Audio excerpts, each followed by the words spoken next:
Hi friends, welcome to my mini blog. అందరూ ఎలా ఉన్నారు? మేమైతే మా అమ్మ వాళ్ళ ఇంటికి వచ్చేసాం ఫ్రెండ్స్.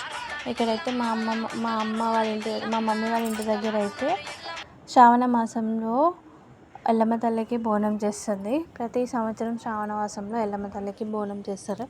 చూడండి ఫ్రెండ్స్, ఎల్లమ్మ తల్లిని ఎలా అలంకరించారో చూడండి. మా మమ్మీ ఇప్పుడే దీపం ముట్టించింది.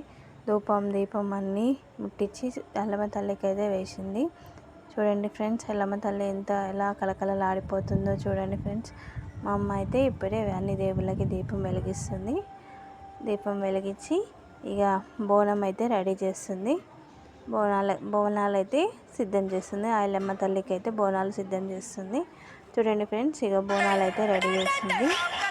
చూడండి, ఒక దాంట్లో పచ్చన్నం, ఒక దాంట్లో పరమాన్నం, జోడ బోనాలు అయితే చేస్తాం ఫ్రెండ్స్. ప్రతి సంవత్సరం శ్రావణ మాసంలో ఎల్లమ్మ తల్లికి అయితే జోడ బోనాలు చేస్తాము. ఇక చూడండి ఫ్రెండ్స్, నేను మా వదిన మాత్రము బోనం ఎత్తుకొని ఆ ఎల్లమ్మ తల్లికి అయితే సమర్పించుకున్నాము. ఇంట్లోనే ఎల్లమ్మ తల్లికి సమర్పించుకుంటాం ఫ్రెండ్స్. మా ఆశీత్ చూడండి ఫ్రెండ్స్, మా ఎల్లమ్మ తల్లికి అయితే కోడిని కోస్తాం ఫ్రెండ్స్. కోడిని చూడండి ఫ్రెండ్స్ ఎలా జల్తిస్తుంది.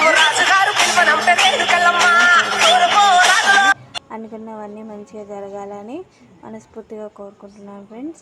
మా మమ్మీ వాళ్ళకి అంతా మంచి జరగాలని కోరుకుంటున్నాను. ఆ ఎల్లమ్మ తల్లి దయ అందరి మీద ఉండాలని మనస్ఫూర్తిగా కోరుకుంటూ ఎల్లమ్మ తల్లికి జై. జై బోలో ఎల్లమ్మ తల్లికి జై.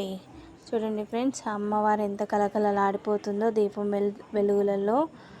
చూడండి ఫ్రెండ్స్, అమ్మవారు అయితే దీపం కాంతులలో వెలిగిపోతుంది. ఇక్కడనైతే అన్నపూర్ణాదేవి ఫ్రెండ్స్, ఇక్కడనైతే గణేశుడు.